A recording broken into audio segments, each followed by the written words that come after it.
There's a shift happening right now where the health world is very much obsessed with self-tracking and self-optimization.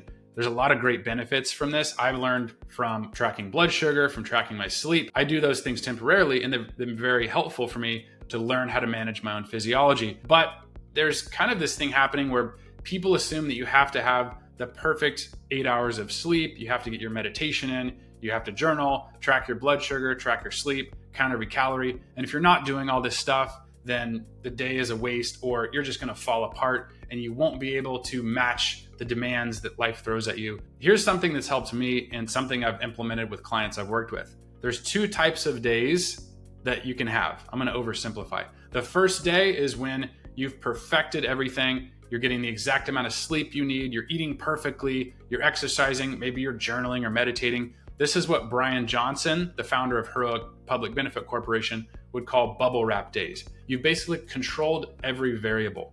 Now, it's not realistic to expect that you can do that every day. The second type of day I want to focus on is called out in the wild. And this is what Brian talks about as basically getting through when life has thrown curveballs at you. So if you're traveling, if work is just a mess for whatever reason, your kids are sick and they had to stay home from school, you're probably not going to go sit in the sauna for 20 minutes and then do a cold plunge and then go grounding or whatever else is being promoted right now. You're just going to get through the day. The more boxes you can check off on that bubble wrap day, the more raw material you have to react positively. It's not about perfection, and it's not an all or nothing game either. The more you do of those things that are giving you that battery power, the more power you have to react positively.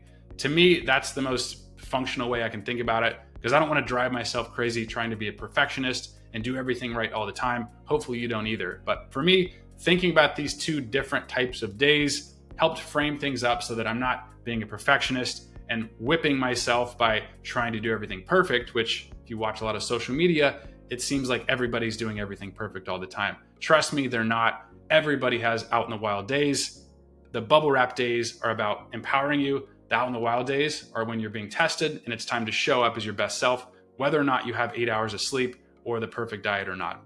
Hopefully this helps. It's helped me. Follow me for more practical health tips and to learn how to rebuild your body pain-free.